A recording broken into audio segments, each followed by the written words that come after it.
Welcome to another brand new episode of CPOV Autographs. I, of course, am Matt, aka Stormageddon. And before we get to this week's episode, I have some business to discuss up front. For those who are not aware or who are not currently patrons, I just wanted to let those listening know that I have shut down my Patreon. And there were a lot of reasons for it. The gist was I just felt like I wasn't fulfilling the bonus material to my promised capacity. There was a lot of understanding that you get shout outs and there were stickers and t-shirts and stuff, but I also promised additional audio content, additional video content.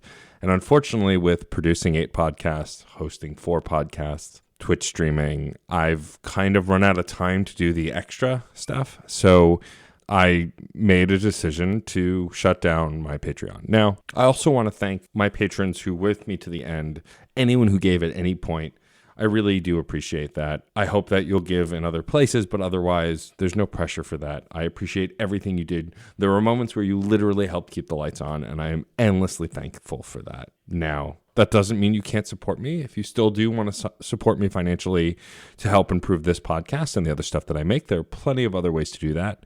The best place to go is djstormageddon.com, and I have links to everything. I have a Ko-fi if you want to give me something through that, buy me a cup of coffee. You can also go to my Twitch page, which is www.twitch.tv/DJ_Stormageddon and subscribe to my channel there. That also goes right into my pocket.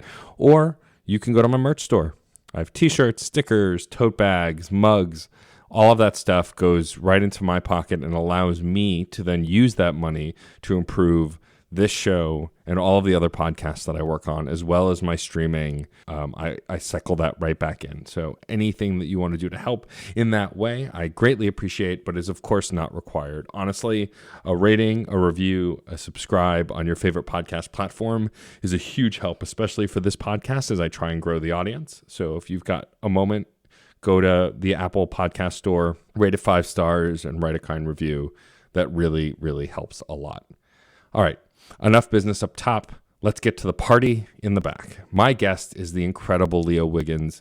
He's a voice actor, a streamer, a podcaster, an incredibly joyous and delightful individual with a very sexy voice. I'm really excited to have him on. We've worked together on a bunch of projects. We've also been friends for quite some time through the internet, and it was just a genuine delight to chat with him. He does such cool work. He's such an incredible person, and I'm really excited to share our conversation with all of you. So without further ado, here is me and the brilliant Leo Wiggins.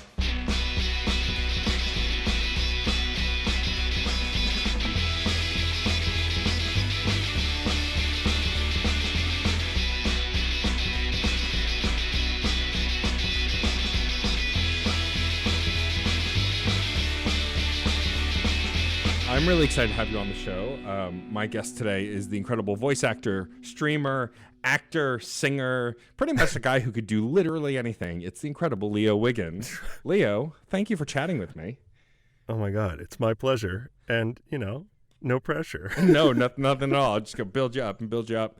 Yeah.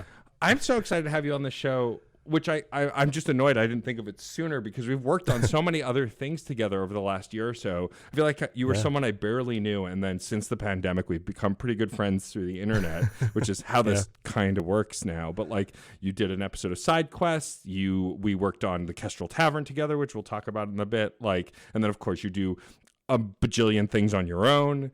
It's been really great getting to know you over these last few years. And I guess let's start with the voice acting, because that is what I'd say your main gig is probably the voice acting. It's a cheesy question, ask folks how they get into voice acting. And also the fact that you're talking to one of the internet's premier voice actor nerds. I'm that annoying guy that when we're watching any anime, I'll go, oh, there's Steve Bloom, and then there's this guy, and then there's that guy. I know everything Rob Paulson's ever done because I'm just that guy. But did you grow up as a kid watching cartoons and going, that's a cool thing, I want to do that? Never, not once. I'm one of those. I mean, again, the more voice actors you listen to in their interviews, the more people you find like this. But it wasn't something I really thought of as something that people did. And of course I watched Dragon Ball Z and Digimon and Sailor Moon and Code Lyoko I was talking to a friend about recently. Oh, man. All these crazy cartoons and anime from the 90s and like early 2000s. And I love them to death. And I was playing video games from about 96 was when I started getting into like console video games that really felt like big productions. And, it really didn't occur to me until much, much, much later. And even then it was kind of like, well, maybe. But fast forward to, I've been doing it for a while now, and it's pretty great. What I really love is the diversity of stuff you've done, but also not only just like anime and narration, but you've also been in video games. And one of my favorite things not that long ago was I was really excited. So we both stream, and we're going to talk about your streaming in a minute. But like I've been getting excited because I've gotten to a point as a streamer where people will reach out. I have some minor connections in the games industry, and so like I can get some review codes for stuff. And I remember posting on Twitter that I was going to play my first impressions of Summer in Mara, and you're like, "Oh, excellent!" Because I'm in that game, but I'm not going to tell you where. You have to find me, and it was really cool to discover the characters you play. What's the process like for that stuff, especially for like, say, a lot of indie games? Is it auditions? Do they come to you? Are you on a file? Like, how does that work for booking those kinds of gigs? Man, it's such a mixed bag. I mean, the sort of tried and true method, beyond, of course, like agencies and smaller non-union agencies that would have you on file and send you auditions as they come up. There are pay-to-play websites where you spend a few $100s a year, and that's like an all-purpose audition board for voice actors. And, I think the clients who post their jobs to those websites of course they listen to the auditions, so they are selecting. But, a $400 membership fee is a barrier of entry for people who maybe don't take it as seriously. So I do imagine compared to like, you'll see auditions posted on Twitter sometimes, and those are great. But I've talked to game developers who, got in touch with me because of a connection, and they said, man, I posted this open audition on Twitter. I got 2,000 responses and was just going, like, causing hearing damage, listening to just over and over and over and just not finding what I was looking for. And so there are a lot of ways. I mean, a lot of my success has been the clients that I've worked with in the past have generally been pretty happy with me, and it seems pretty willing to put my name out there or bring me back for another gig or, whatever it is. So it's such a mixed bag though. It's crazy. I have to imagine. And it's funny too. I can already imagine some of our listeners I have plenty of listeners who I know will be familiar with you as well as me, but like I get a lot of compliments online that I have a broadcaster voice. And like you were one of those people that when I first met you, I went, oh my God, his voice is so smooth. Like it's the only voice I've heard that's so naturally deeper than mine. And it was just one of those things. I think it was Caleb probably who commented once when we were recording the Kestrel Tavern, just like the two of you, it's like butter. Sweet Caleb. I love the Kestrel Tavern. I still can't believe I got to play your best friend who was a monk in a tavern for half a year. It was so cool. That was fun. Yeah, I want to shout that out a little bit. I loved Caleb worked so hard on that, and it came out so good. My question for you when getting involved with that, because I know when Caleb came to me, he's like, I know you like D&D. I know you haven't done a ton of VO, but you're a podcaster. Would you be interested in this thing? What attracted me to it was this idea that it wasn't like we weren't playing a regular D&D campaign. We weren't trying to ape what the existing actual play shows were doing. We were doing something a little different. The fact that it was a tavern was really interesting. Do you remember how Caleb came to you with it? How he brought up this project?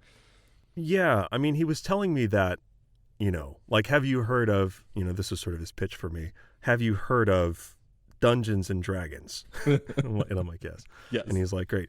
Have you listened to D&D podcasts? And I'd heard of like Critical Role and some of the really, really big ones. And he asked me, again, I might be kind of half fabricating this. So if Caleb, you listen to this, my bad for not having perfect recall on this conversation. But my general impression was such that he positioned this as a short form D&D style campaign modeled around the sitcom Cheers. And it was such a wacky idea. The idea of like, we're in a bar for every adventure. and it's like unruly tavern guests and, drinking competitions where people are rolling dexterity saves. And like, it was such a weird idea. And honestly, I've been next to the D&D world for a long time. My first job was at a retail store. It was a board game and like hobbyist shop in Berkeley, California, where we sold like Warhammer and board games and puzzles and frisbees and Pokemon cards and, every like fun, nerdy, geeky thing you can imagine, and would have like nightly giant D&D like campaigns that would come in and use the back kind of playrooms. And I had friends who did it. I just never had myself, because it always seemed so intimidating to have such a long process. And especially these days, I am very busy, and my schedule is kind of all over the place. So the idea of something much smaller and also something I didn't have to do a ton of work for was just perfect. And I'm so glad I did it, because we had some like genuinely incredible moments on camera and everything, but also I think just as humans involved in this project together. And it was fun to get to know Emmett and to be Jonas, the surly older barkeep. It was just fun. It's fun. It was a really interesting way to engage in D&D. I've been playing D&D since I was in high school, but cool. I'd never done anything like this before. And also, like, I'm not a metagamer. I don't overanalyze D&D. I don't study the books. Like, if I make a character, I make them within the best of my ability.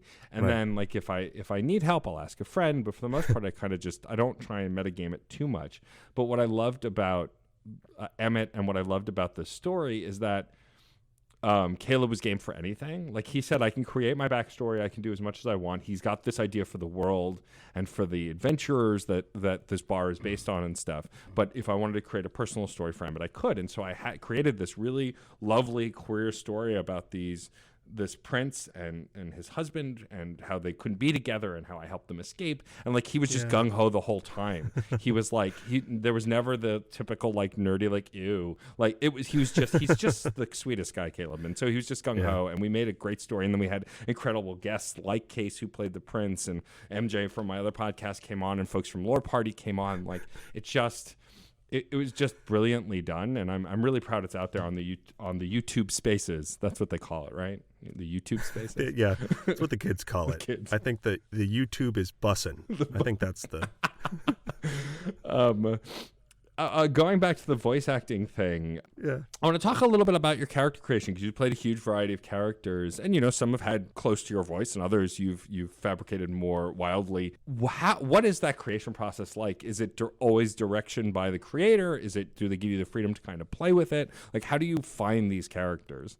Yeah, I mean, every job has its own requirements, and what you find as an actor, first and foremost, is that if you were to ask me to be authentically vulnerable and maybe frustrated that someone lied to me and I'm confronting them, I know how Leo is going to sound in that situation, and I know how my voice is going to react to the emotions in my body, and all of that I know very, very well. And so although it can feel sometimes a little boring, a lot of the characters that I end up booking are very close to my natural voice, because I do a lot of horror video games, and in those games, they're requiring that you show rage and anger and sadness and a lot of very like dark but very real human emotions. And if I put on some crazy accent, it would very quickly lend itself to maybe sounding disingenuous. Now, that is not to say there are voice actors out there who are vocal chameleons, right? Like, and this especially as sort of someone who loves learning about the voice actors and what they do. Some guys, like, D. Bradley Baker, you would never know that it's him. And just as a fun side note for everybody, if anybody here listening has watched Avatar: The Last Airbender, you've seen it. Yeah, right? Of course. I love that show. Yeah, so D. Bradley Baker is the voice of Appa, the sky bison, Momo, the little lemur, but also the river people guy who sings Secret Tunnel. And the fact that no one knows that. Yeah. Like, when I tell people, people genuinely lose their minds. He's very, very good at kind of inhabiting a wholly different vocal apparatus and fully living through that. That's just not something, my background's in choral singing. So I had some voice control, but acting through an accent or acting through some crazy voice placement is something I'm still kind of working on. So a lot of characters, when I look at like Receiver 2 or my characters in the Blair Witch Project or the Dread X collections, those are all very nearly just me in these sort of imagined circumstances. And it is still hard. It is still hard to get a script. You have a general understanding of the circumstances.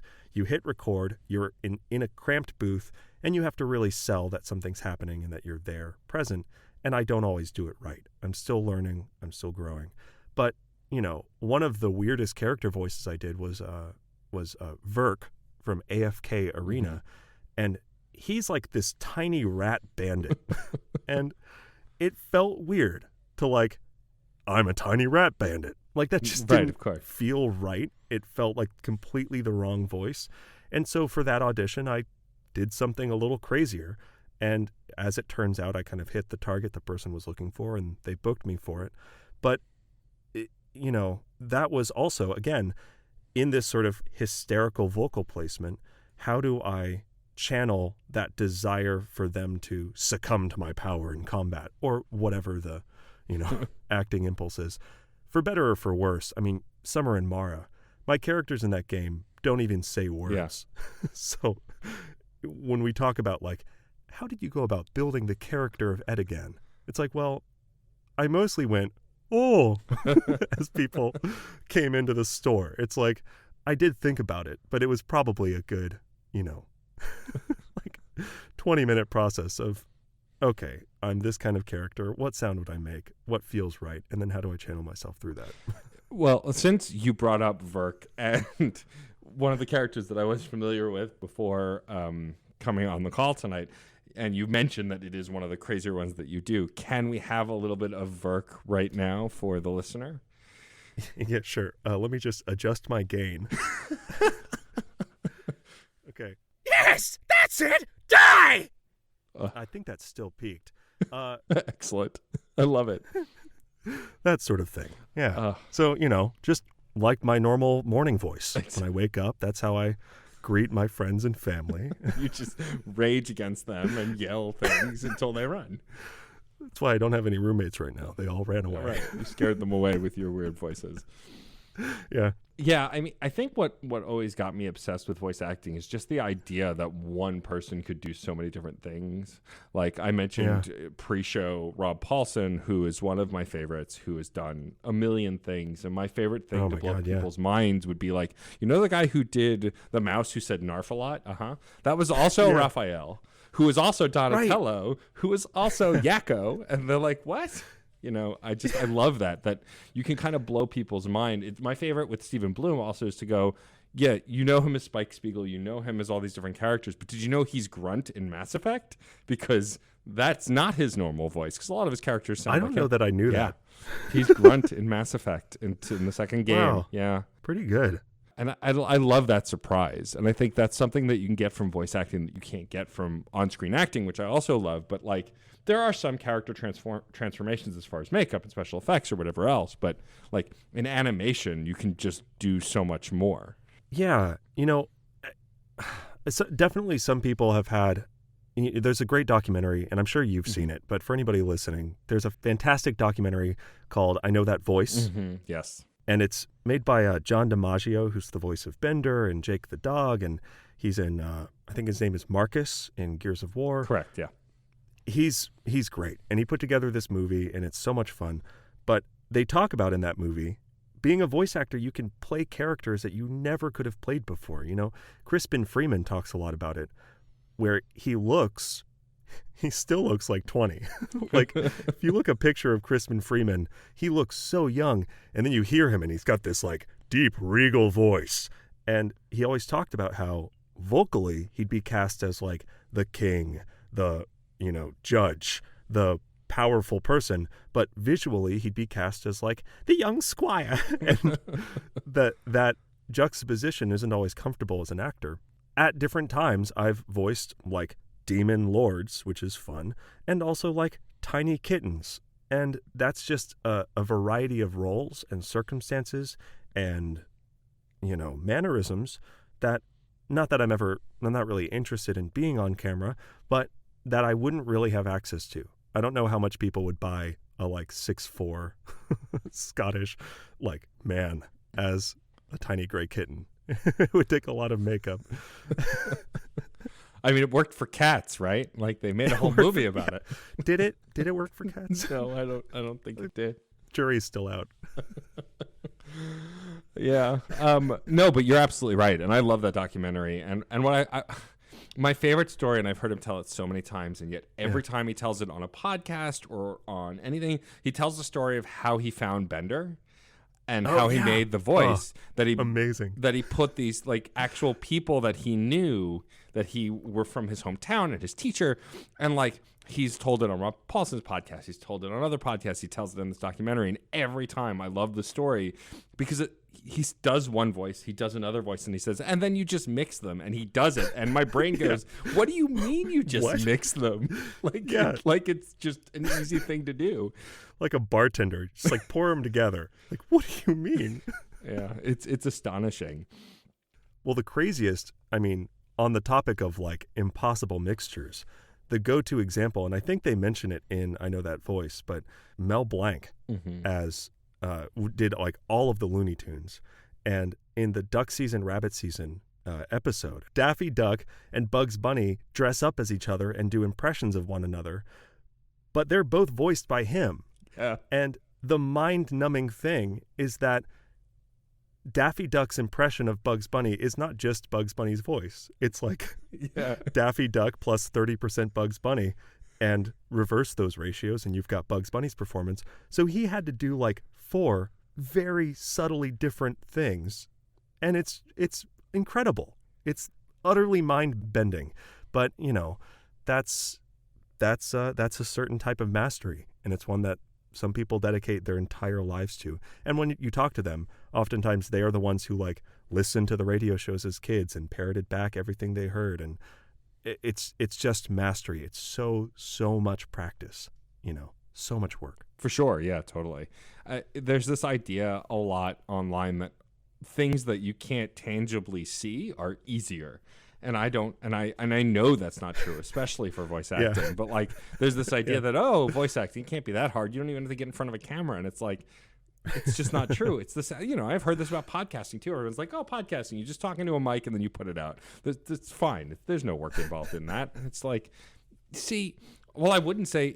I'd say it's hard work. I'd say it's work I like doing, but I would never say it's easy. I think things come easy to people. I think producing and recording podcasts for me comes easily to me, but doesn't mean the act of getting it done is easy. It's still a challenge, Well, I think there's a passion there fueling it, right?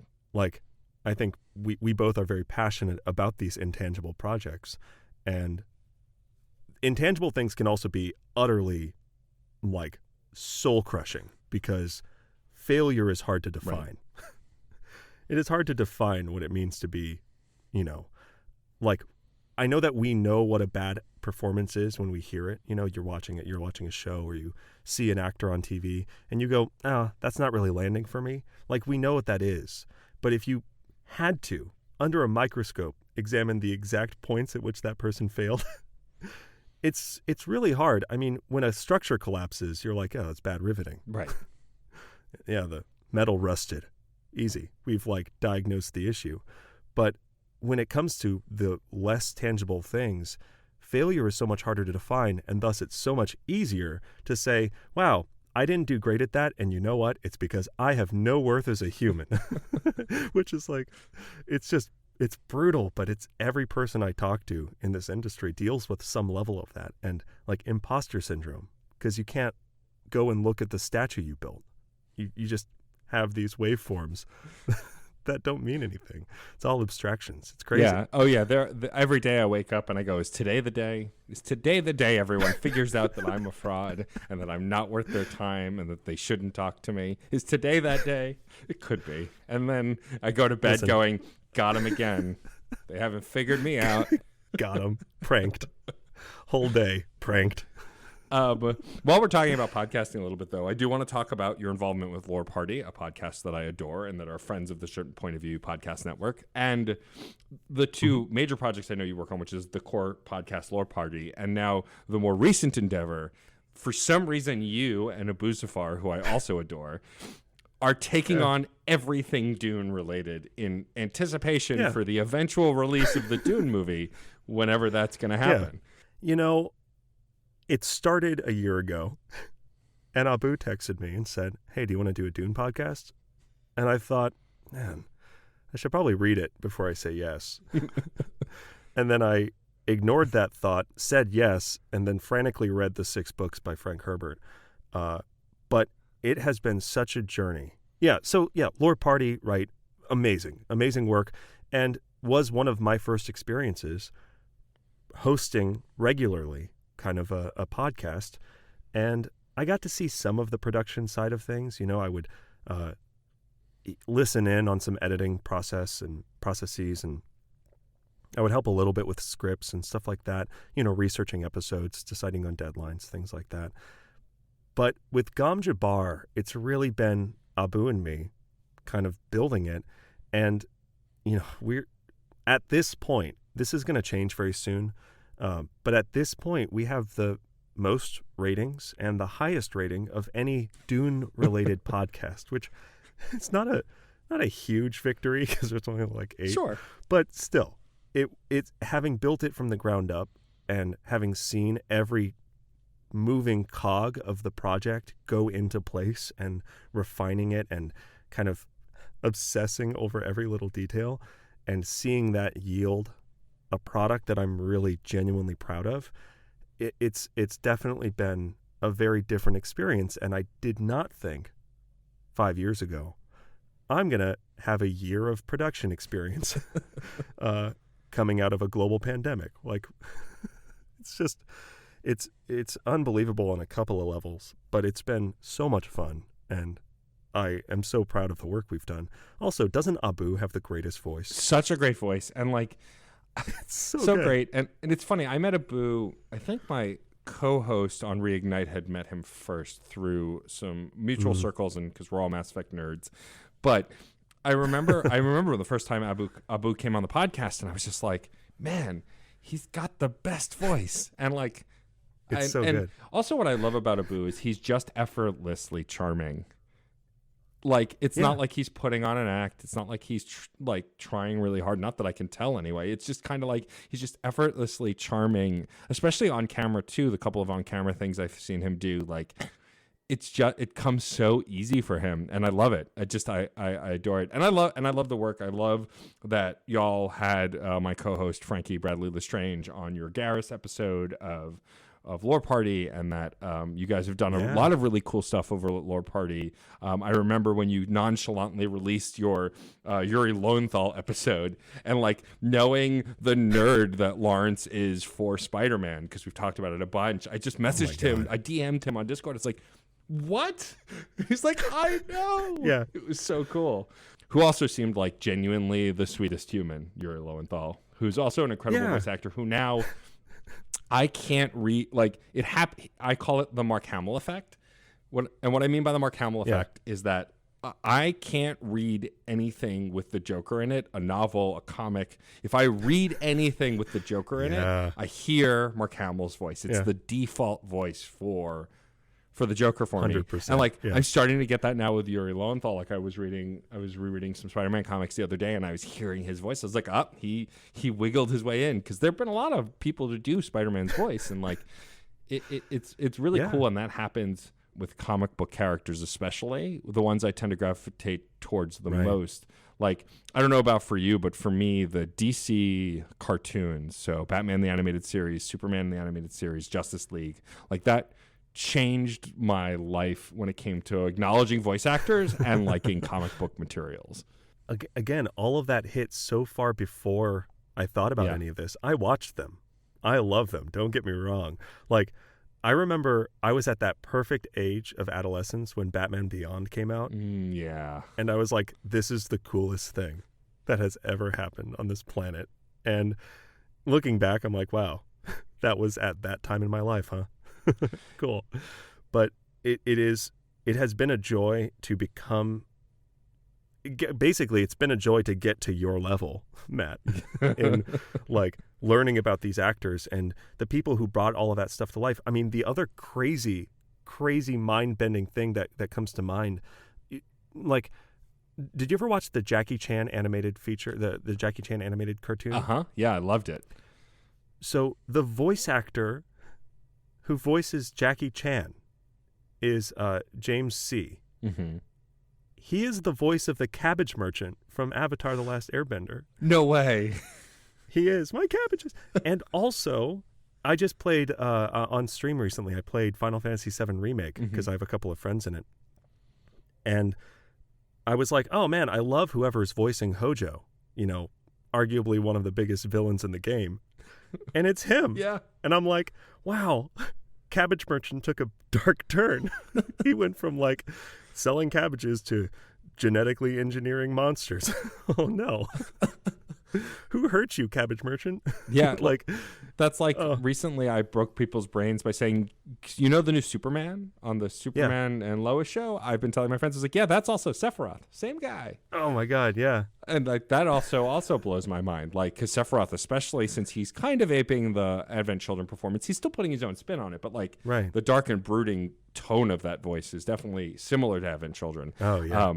And it's just for that same person to be Superman is so wild. Like the range of voice actors, especially if you don't know, like Mark Hamill is often some level of Mark Hamill in most of his stuff, right? Especially since a lot of the characters he's voiced since the Joker tend to be similar to the Joker. My favorite thing is there was a recent animated short where the Joker kidnaps Mark Hamill with the help of the toy maker. Oh my God. Yeah, I think it's the toy maker. And like these are characters that Mark Hamill has all played, and so it's Mark Hamill playing Mark Hamill, playing the toy man or toy maker, and the Joker, and like fighting. And then I think he's rescued by maybe Swamp Thing, who is also his voice or something. Oh my like God. It was wild. It was great, and it was so good. And I think Mark Hamill saved himself or like stalled by imitating their voices. Like it was just the most meta, stupid thing. It's the best. I'm glad you brought up streaming though, because that's something that I know both of us have gotten. I've been doing it a little while longer, I think, but we both definitely started doing it more in quarantine because we're home more. Yeah. Why not? Yeah. Briefly, I want to recommend that everyone go to Leo's channel. If you're a fan of Final Fantasy VII Remake, and you've played it, there's a clip of Leo reacting to Cloud in the dress for the first time when Tifa recognizes Cloud. And if you haven't seen it, it's this moment where Cloud has cross-dressed to sneak into this Lech's mansion to try and get close to his friend who's been kidnapped or stuck there. He's not quite sure, with the help of Aerith, who is also getting dressed up. And once Tifa recognizes it's you, Cloud's like, yes, I know, I killed it, move on. And it's just the joy in Liam's face when he realized, like, it's such a great gaming moment. Yeah, it really is. It's so perfect. I have such regret. Streaming was something that I did and started to do and still do, 2 days a week. Basically because I realized maybe about a year and a half ago, I've been working in video game voiceover now for like 5 years. Yeah. And I don't have time to play games anymore because I'm recording for games and because I'm busy with all of the other elements of like running a small business and now producing a podcast and doing everything else that I do. Like I learned how to embroider. Like, nice. Why did I do that? That's so much time.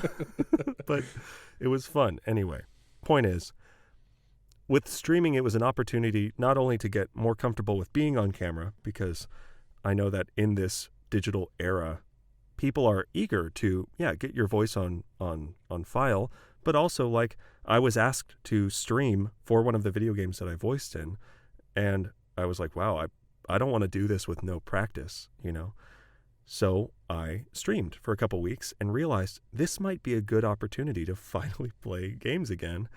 And if I have these great moments, or if I have these opportunities where, someone delivers an incredible delivery or an incredible performance that the average person might not even notice and might just feel the feelings, I can swoop in and ruin the feelings with like a crazy intellectual breakdown, but really also allowing people to peek a little bit behind the curtain, because so much of it is made to trick you into thinking these are real people in these real circumstances.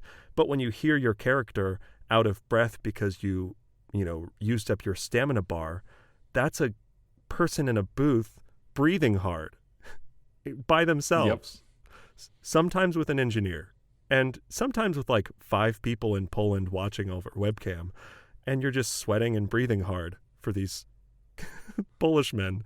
And that's your day. That's your job, that moment. And that is so surreal and so weird. I wanted to be able to tell people about that and talk a little bit about it and be just an open book for people. But then naturally, I also suddenly was open to these incredible experiences of like, when I talked about playing games in 1996, Final Fantasy VII was one of my first games that I ever really like loved. Yeah. And was like obsessed with, digging Vincent Valentine out of that coffin in the optional mansion. I'm like, this is the coolest man who's ever lived. Yep. He's so beautiful. He's so cool. And then in Advent Children, he has this incredible voice. I'm so sorry, I don't know who voiced him. It's Stephen Bloom. And is it? It's not Steve Bloom. It is. In Advent Children, it is Stephen Bloom, and I'm hoping that he'll do it again in remake. How dare you? But like, I think that they recast just about everybody for remake, and so I hope they bring Stephen back because he'd be the only one they brought back. But yeah, that's Stephen Bloom in Advent Children. See, again, this is the sort of thing I would have known if I had been voice acting when Advent Children came out. But in any case, yes, I loved Final Fantasy VII Remake, and to get to experience all of that on camera also then gave me an opportunity to understand myself more as someone who might appear on camera, which is valuable as, someone who has now had to do some interviews and has now had to sometimes appear in front of a camera. Yeah, and I want to get back to your streaming in a sec, but I have 2 anecdotes. One, you talked about panting in a sound booth. My favorite YouTube clip to send people who don't understand voice acting is here is Hugh Jackman doing ADR for the X-Men movies. Oh. It Have you seen this? Yeah. And it's just it him actually with happened. fake claws on in regular clothes in a booth making those noises. And it's wild because his muscles are tense, veins bulging, like he's doing it. It's not you don't just use your voice when you're doing that kind of stuff. He's the full body, and it's awesome. Like the headphones fall off his head a little bit. That was recorded at Hyperbolic Audio in New York, which is where I recorded my commercial demo. That's awesome. And I know that because I saw D. Bradley Baker teach a class in Manhattan, and the head of Hyperbolic Audio was there, and he kind of nonchalantly was like, oh yeah, you've all probably seen that video of Hugh Jackman. That was like 2 rooms over. And I'm like, this is crazy. It's an incredible video. I recommend it for everybody. Also look up videos of Goku, Sean Schimmel as Goku.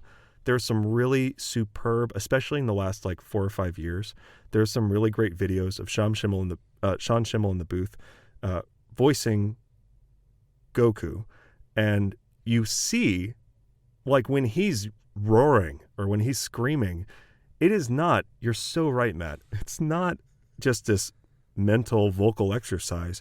He's like clenching his fists, and you can feel through the video, you can see he's tight, his stomach is tight, he has all of this tension, and you can feel the tension as he's delivering these lines, because that's what you have to do. The voice lives so much in the body and so much everywhere other than the voice that it's necessary. And then you have to learn how to not make a ton of sound as you wrestle against the booth and accidentally punch the microphone and all that good stuff. I accidentally hit my microphone so much just talking on podcasts. I can't even imagine what it's like as a voice actor trying to flail around and stay coherent. It's the worst. So many takes, like, thwump, fuck, It's the worst. Another thing I wanted to mention is while we were talking about Final Fantasy VII Remake and streamers, the voice actress who booked Aerith. Yeah. I don't know what I've played the whole game. I think they call her Aerith in the game, but like just the deprogram. Look, all right. For those who don't play video games, there was this whole argument that even though it was spelled Aerith, it was pronounced Aerith. I think they finally made it officially spelled Aerith in the new game. But like, it's just my brain can't let go of it. It's the same like Mako. They keep calling it Mako in the game, and I'm like, but it's Mako. And it's just same. But the voice actress who played Aerith, whose name escapes me now, she didn't get to see any of the game. She did the voice acting. She had, I think, reference photos and stuff, but like she didn't get to play any build of the game in process. So she never saw her her work live finished. So they gave her, I'm pretty sure, a review code or whatever for her stream so she could stream it. And there's this great clip of her hearing her voice for the first time in the game when Cloud first meets her. And just crying, just losing it, because that's her voice in the game she's playing. And it's just such a beautiful moment being, for me as a voice actor nerd, but also someone who grew up with these games, like to see the voice of a character I've loved since I was a child get just as worked up as I am for seeing this character for the first time for a whole other set of reasons is just wild. Yeah. Well, I can't describe to you how little you see sometimes, like I'm recording a game right now. And I was given actual, like, for acting purposes footage of cutscenes. And it blew my mind because in the past, I record the audio and, I've recorded now 3 full television series, a feature-length movie, and like 2 or 3 video games that I've seen nothing of. And the truth of the matter is, people ask me, is it weird? Like, oh, I hate hearing myself. I hate hearing recordings of myself, right? Like, I would love to be a voice actor, but I hate hearing recordings of myself. And though I have a certain type of voice, and though I've gotten compliments for a lot of my life around my voice, it doesn't change the fact that I hated hearing myself recorded for a long time. But the truth of the matter is, when you're playing the game, like when I'm looking at the final game, when I'm playing Summer and Mara, right? I remember being in the booth going, ooh, and then hitting stop and going, that's so dumb. That's so dumb. That sounded so dumb. It's so dumb. And then you hear it with the background music, with the player's footsteps as they're running in, and you hear it with all of the other sound effects. And it's this beautiful part of a tapestry that you can't even begin to picture when you're in the booth. Also, often, like 8 months prior to the thing happening. So it's really, I totally get it. And I love that clip. And I second you 100%. I think you can just Google Aerith voice actor, Twitch, and you'll see the clip. It's heartbreaking because it's so sweet and she's so happy, and she talks about it on that stream. Like, she's like, I remember delivering that, but it's so much better than I could have ever imagined. And you can like watch this dream come true. And that's so rare. And it's one of the things I love about Twitch is you get to see, I follow another streamer, Greg Chun. Do you know Greg Chun? Yeah. Yeah. He's the voice of Ike in Super Smash Brothers. If anybody out there in listener land has played Super Smash Brothers. And he's in Final Fantasy VII Remake as Scotch, and he's a bunch of characters. He's superb, and he streams, and it's been so much fun to be able to hop into his streams, watch him playing these games, talk a little bit about it, ask him questions. There's a sort of immediacy there that really, it's just wonderful. I don't know. I'm kind of rambling, but it's just I'm marveling at the gift that is this modern era of technology. For sure. I mean, streaming, I was someone who grew up, like, I ultimately always want to be playing the game, but I'm not a person who hated watching other people play games, especially horror games. Like, oh, yeah. My best friend, Matt Caron, and I grew up playing games together a lot, and he notoriously didn't really like watching. He liked taking turns or playing. And, like, I, to this day, cannot play a lot of horror games. You witnessed firsthand me cowardly getting my way through the first two Dead Space games. The third one I never finished because it's not a good game. I'm sorry. Unfortunately, it's just not. I couldn't do it. But those first two games were so much fun to stream because I am a coward by nature. But having you and Kerfiggle and a bunch of other folks in chat who knew the games, but not revealing anything, being just kind of giddy to be a part of the moment, made it so much more fun to do that. But like I grew up playing Resident Evil 2 with my friend Matt, and like every time Mr. X came barreling through the door, we'd jump 10 feet in the air. But the experience was fun and less scary because we were sharing it. And Twitch, I feel like, translates that so well. And like what I love about watching you stream is not just your voice, not just your relation to the voice acting community and that experience, but also your genuine joy or annoyance at things from the games that I relate to, you know, whether it's a thing that you died on that you shouldn't have, or like a boss that's difficult, or a moment that's really tough. Like I love that how that emotion is translated through Twitch so well. Like you did a incredible episode of Side Quests about Shadow of the Colossus. An incredible game. And I love that episode of Side Quests on Fun and Games, which you can find at certainpov.com, plug. But your episode inspired me to finally play it on stream. And it was the remake version for the PS4. And like getting to see you react in chat to me reacting to the awe of this game and the scope of this game. Like that final boss fight, for those who don't know, Shadow of the Colossus is a game where the whole story, there's not a lot of dialogue, and the whole story is this young boy slaying these giant beasts and monsters to save a young woman. The final, and so you always have to climb and scale these giant creatures, hitting their weak points to defeat them. The final boss is a fortress with a creature inside. And it was just the most mind-blowing, and this was on the PS2 originally, the most mind-blowing piece of video game technology I'd ever seen. Because the idea that you would climb something, like the whole boss battle is the stage, is just wild to me. I mean, again, that fight starts, and you go, I wonder where on that castle the monster is. And then the castle shoots a laser at you. Like, what? And you go, oh, it's a laser cannon castle monster, naturally. And the sweeping orchestral score, again, I'm not going to like reprise my Fun and Games podcast episode, but that fight really is incredible. And I remember those moments of like almost getting shaken off its head, you know, and you're holding on with your fingertips to this, you know, you're 200 feet in the air, clinging to the head of this castle laser shooting monster. And the music and the rain and the lightning and the thunder, it's like it really is incredible, and totally in contrast to most of the game, which is being lost looking for the monsters. Time. I felt like every time you tuned in, I was like, where do I go? I don't understand. And like, where the fuck am I? The worst was the horse controls. I love that horse. I love that awesome, stupid horse.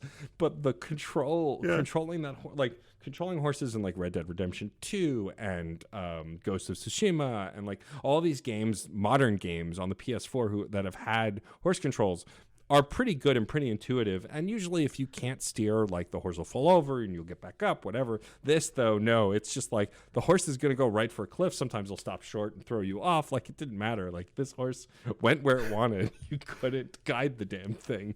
You know, I thought about it a lot because I did research for your episode, and the game developers were talking about how they wanted it to be you are controlling aggro on... Oh, no, aggro's the horse. You are controlling Wander on the back of aggro versus a lot of video games. As soon as your character mounts the horse, you're just controlling the horse with like a player character backpack. Like you are now, you know, Arthur Morgan backpack on a horse character. And that subtle difference of you tell the horse to go left. If you're controlling the horse, you just go left. If you tell the horse to go left and you're the human on top of the horse, well, if you've ever ridden a horse in real life, they don't always listen, and it is frustrating. So they captured that perfectly. True, they did. This long-winded reminiscing and story trading was to bring back to the Twitch streaming. Like, I wanted to know, as someone who loves games and plays games, like, were there any hurdles to streaming for you? Like, for me, I've had some hurdles recently. Like I love the Yakuza series. I've been obsessed with it. I'm 3 games in so far, 4 games technically, because I played 0 as well. And I'm loving it. But I tried to stream the remake of the second game, and I just didn't have fun the entire time. But the minute I played it off stream, I was like, this is great. I'm having fun. And I realized it's just certain things engage me in a way that I can't be on live while playing. It's just my brain, the chemistry doesn't work out. Have there been any games that like you were so eager to stream and then you got on stream with them and you're like, this isn't the right fit? You know, it's funny because there's sort of a 2-pronged issue here. Like when Last of Us 2 came out, I thought I'm going to, because at that point I had started streaming. I thought, of course I need to play this on stream. I mean, this is going to be like top tier voice acting, really voice acting in a category of quality that you almost never see. What an opportunity. And I'm sure lots of incredible reactions. But I also knew that I would be affected very visibly and very unpredictably by the game because of the way that the first game went. And I am constantly thinking about what I have control over regarding my brand as Leo Wiggins, the voice actor. And the footage that ends up on the internet is something that reflects on the brand. And although I have seen prominent streamers play games and like break down crying or like throw a controller angrily or like be affected to that point of losing control, and I haven't thought any less of them as people, and I haven't thought any less of them as a business, I just frankly haven't found that place of vulnerability yet in the public eye to be like, you know what?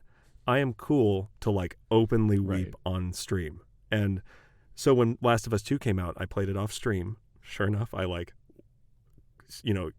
wept to the core of my being like 4 times. And I was glad that I hadn't played it on stream.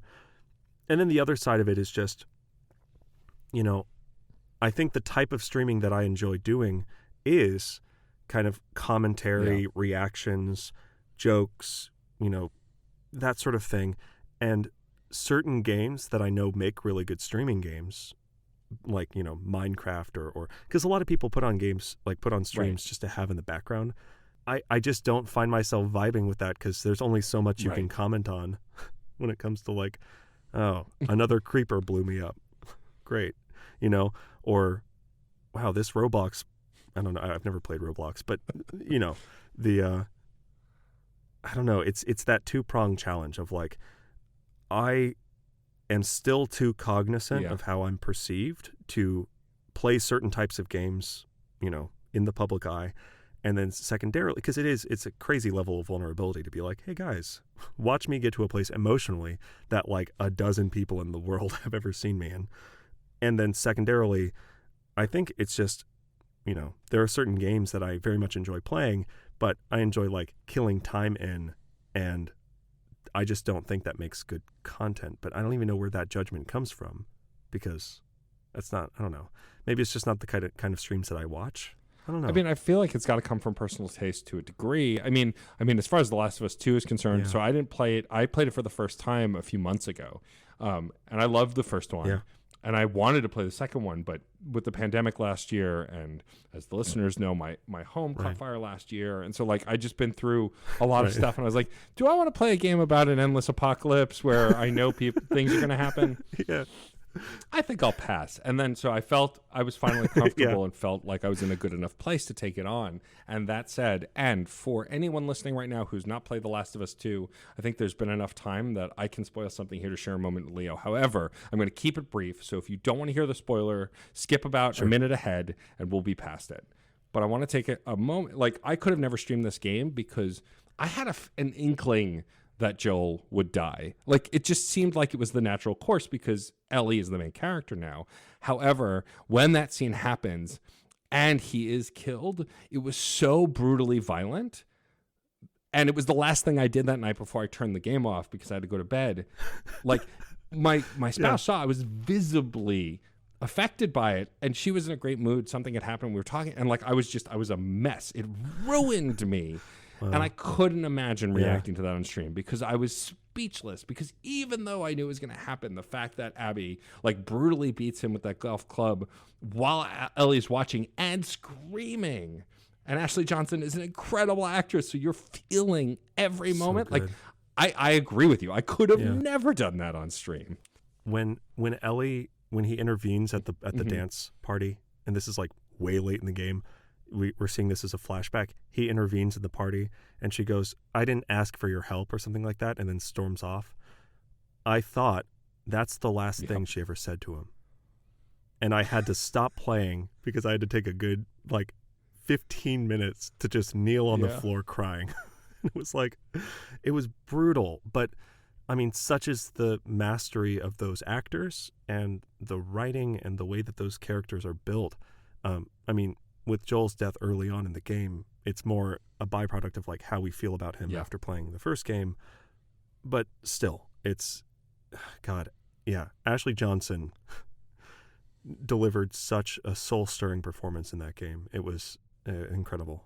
The whole cast is unbelievable. And I knew going into that game, the first game, I don't love the combat in the first game. I don't love the stealth in the first game. I don't mind it, but I play it on easy because I'm not very good at it. I love the story, though. The story in the first game is what sells that game. And the same thing for the second game. Although I would argue the combat was better, I thought I had a better handle on it, at least. There were still moments where I wanted to throw the controller, but the acting is so good. And the structure of the game is so good. Because the first time you play Abby, I'm just like, oh, I'm playing another character, and then everything happens. Right. And then they still make you sit for half the game with that character. And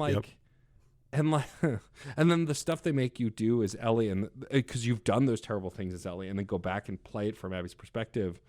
The part that I cried, because I have trouble with this in games, is any animal harm that's not fantasy animals. The first time you meet Alice the dog, I paused the game and just wept because I already knew what happened. It's just it's such. This is why I like streaming games, but I don't think I could ever stream that game. And I think I think it's part because I'm an emotional person too. The Mass Effect Legendary Edition is coming out. I'm really excited. Mass Effect is one of my favorite series of all time. I'm not going to stream the Legendary Edition the first time I play it. I'll stream it eventually because I have a brand, after all, to uphold as a Mass Effect obsessive. But the first time I play the Legendary Edition, I'm going to be emotional because it's going to be better graphics. They're not remaking the games, but it's still going to be a, modern gen version of something I've loved that has been showing its age for the last few years that I still continue to play. And so I know I'm going to get strangely emotional about things that people are going to be like, Matt, why are you crying? It's just the opening of the game. It's just some music. I don't understand. It's I want to have those moments for myself and then share them with my community. And I'll probably still get those emotional moments even on a second and third playthrough. But I think it's important to know where your boundaries are as a streamer. And also, I guess, ultimately, why it's fun for you, right? If you're not having fun playing the game you're playing, why would you stream it, right? That's definitely important. I want to look back on the time I've invested, because the last thing in the world that I wanted to do, I spent a lot of time as a kid making art, and I got my degree in art, and so I very firsthand have that visceral sensation of doing something you like at someone else's expectations to the point of no longer liking it. Yep.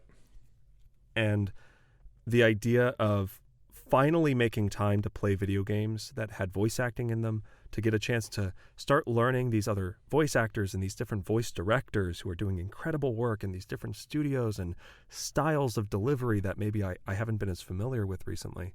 The idea of that ever turning sour and ever either getting in the way of the rest of my life, or again, feeling like an obligation, or feeling like it was in some way negatively affecting pretty much any other part of my life. It was a very calculated decision to stream what and when I do, and I think it'll always have to be.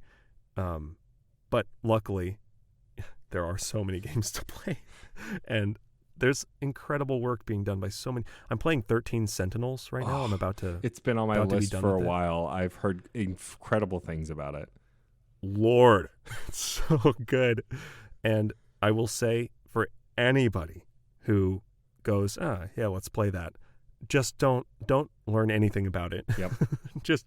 just play it, because it's incredible, and the voice acting's amazing. And it's been kind of fun to have my time to play, on stream, and to finish a stream and go, well, now I have to wait, 2 days until I can play again. And to know that on some level, like, I have viewers who are like invested in the story right alongside me. And exactly to your point earlier, there is a sense of sharing, right? It's not exactly switching controllers and going, okay, now you take a turn, but it's something incredible happens. And then I look at chat and it's just, what? And like people losing their minds, all caps, and it feels so validating, especially in this year of, living alone and not being around other people. It's, streaming's such an interesting challenge, but it can give so much. Yeah, completely agree. I mean, I've been streaming Hades lately, which I love. Great. Oh my God. For a whole host of reasons. The voice acting's great. Of course, it's so super good. giant. They always do amazing voice acting, and thirsting after gods, because who doesn't love a sexy god? But like this past Sunday, as of when we're recording, I had my first clear. I hadn't cleared it yet. I kept dying. And then within recent weeks had finally gotten to the final boss, and I had folks on stream when I got the final clear, and they went nuts in chat. They were so, because they knew I'd been hitting my head against the wall, and I barely beat it. I had 5. Zagreus had 5 health left when I beat. And God. It was just like, oh. Like, there's something satisfying about that like I would have still reacted the same way had I probably done it offline, but like it drove me, I think, to do it because I had people watching and there was this interaction. Talking about being stuck at home this past year, like I'm very lucky and blessed and thankful to be one of Fuser's featured streamers. And for the last few weeks, I've been hosted on their Twitch channel, and I've been streaming Fuser, which I love. As someone who's been a DJ for a long time, but has not done a live event in over a year. And I think it had been a while since before the pandemic also, just because doing those streams every week have made me feel like I'm in front of a crowd again, or I'm around people, or I'm with an audience in a way. Oh, that's awesome. That like regular streaming gives me, but not on the same level. Like people are making requests. They're telling me to do like put the Numa Numa song with All Star with whatever, and like creating crazy cursed concoctions together. Like it's just so much fun. And I agree with you. I think also I hit a point in my adult life, and I have to imagine you're in the same place, where I don't have enough time to do anything I don't like. If there's a show I'm not enjoying, I stop watching it. If there's a game I'm not enjoying, I stop watching it. If there is a movie that I'm not enjoying, unless I'm watching it with my spouse and we just want to see it through, I stop watching it. Right. We are living in a time only for a few more hours, I think, of pre-Snyder Cut. And like, I don't want to talk about the logistics of it, but it's 4 hours. I'm going to watch it because I want to like a Justice League something, right? Like I ultimately like these characters. But if I get 2 hours in and I'm not invested, I'm turning that damn thing off. I have plenty of other things I could do for 2 more hours that'll be way more valuable. Yeah. I mean, isn't that the joy of like running multiple businesses, that at any given time there's 7 things I should be doing? Yeah. And I don't owe anybody anything. Nope. I don't owe, a 5-hour movie 5 hours of attention. And I want to respect and honor the work that those people did, but not everything's for everybody. And I don't need to pretend to be every person's audience. I'll say very quickly, as exactly to your point about beating Hades, I played Sekiro on stream. And I was getting to the point where I was dying casually enough that I wanted to up the ante. So I said, okay, every time I die, I'm going to get up and I'm going to do 10 push-ups. And oh no, we're going to see how long this goes. And I got to one of the hardest bosses in the game, probably one of he's probably 4, like rank 4. And I'm fighting him and I'm getting up to like 28 deaths, 29 deaths. And as I'm doing my push-ups each time, I'm like feeling my body start to like stop. And I'm like, okay, I need to win soon because I can't do. And people in chat had started doing push-ups with me. So when I would die, they'd be like, come on, like so soon. And I'm like, I'm sorry, guys. Okay, I'm going to take a break and farm some, whatever, medallions or whatever. And beating the boss, it's another clip that I have that I'm so happy to have, because it's a moment where I see in myself a level of relief and achievement and accomplishment that I felt in the moment. Right. And like, I say at one point, I'm like, I'm so happy I'm going to throw up. It was, I like say that out loud. It was such a genuine expression at the time. And now I can look back on it, clear-minded and go, wow, games got me there. Like, Yeah. I had that experience because of games and because of chat. And yeah, so dumb, but it was a lot of fun. Yeah, I like the stupid things that games make us do. I'm with you on that. I like those kind of moments. I've participated in Extra Life every year for many years, which is a gaming charity for children's hospitals, where you play video games for 24. Well, you play any game. It can be video games for 24 hours straight, with acceptable meal and bathroom breaks, to raise money for Children's Hospital of your choice. And I do it as long as I'm able-bodied. I always do it. And like every year it gets harder. And like the first couple of years I did it, I had 1 or 2 viewers. Not a lot of people were watching. I wasn't streaming that long. But like this past year, those final hours, I had folks watching, and like it became a real struggle to keep those eyes open. Like I started playing Mass Effect. Yeah. I think it was Mass Effect 2, because that's currently where we were at with Reignite. And so like I was just playing and doing side missions and like just trying to keep my eyes open. And it was like, in my head, I'm like, this is the dumbest thing I do every year, but it's worth it. And I mean, I ended up raising over $1,100, and it's amazing. Just awesome. But like, it's one of those moments where you look back at the clips and go, oh boy, woof. Right. Like, what was I thinking? Well, it's here now. Everyone can see it. There you go.